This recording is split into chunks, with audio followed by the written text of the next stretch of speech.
ते की चर्चा करा लोकांची, शेतकऱ्यांना कॉन्फिडन्स द्या. म्हणजे बारामतीला पण एक रस्ता चाललाय, बारामती फलटण. तिथले काही शेतकऱ्यांचे प्रश्न आहेत. आज 3 वाजता कलेक्टर ऑफिसला येणार आहेत ते. शेतकऱ्यांना विकास हवाय, लोकांना विकास हवाय. विकासाच्या विरोधात आम्ही कोणीही नाही. अडचणीच्या काळात सोनं आणि चांदी विकू. जमीन ही इन्व्हेस्टमेंट आहे की नाही? ही विकताय एवढी मोठी हजारो एकर जमीन. याचा अर्थ काय? सरकारकडे पैसे आणि धोरणात्मक सरकार पण मान्य करतंय ना. त्यामुळे मला कन्फ्युजिंग असं झालंय की बजेट जेव्हा होतं आणि कुठल्याही देशाचं, राज्याचं, मी काही कुठल्या व्यक्तीबद्दल बोलत नाही, मी सरकारबद्दल बोलते.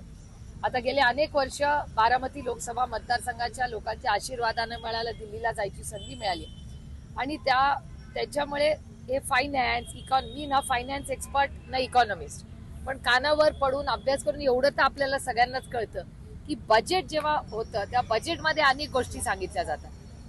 मग जर एवढे निधी पैसे बजेटमध्ये अनाऊन्स झाले तर मग ही ज्या फिस्कल डेफिसिट, तुम्हाला आठवत असेल FRBM ऍक्ट आणि फिस्कल डेफिसिट बद्दल मी किती वेळा बोललेले. आता जर FRBM ऍक्टच्या प्रमाणे फिस्कल डेफिसिट मॅनेजमेंट करायचं असेल तर हे विकावं लागतंय. याचा अर्थ फिस्कल डेफिसिट मॅनेजमेंट होत नाहीये ना, नाही तर कशाला जमीन विकायला लागली असती. आता तर बजेट झालंय ना महाराष्ट्राचं आणि देशाचं. तुम्ही पुरंदर विमानतळाची तरी गेलते, तिथे शेतकऱ्यांचा खूप मोठ्या प्रमाणात विरोध आहे विमानतळाला. मी सातत्याने सगळ्यांना विनंती करते की चर्चा करा लोकांची, शेतकऱ्यांना कॉन्फिडन्स द्या. म्हणजे बारामतीला पण एक रस्ता चाललाय, बारामती फलटण. तिथले काही शेतकऱ्यांचे प्रश्न आहेत. आज 3 वाजता कलेक्टर ऑफिसला येणार आहेत ते. शेतकऱ्यांना विकास हवाय, लोकांना विकास हवाय. विकासाच्या विरोधात आम्ही कोणीही नाही.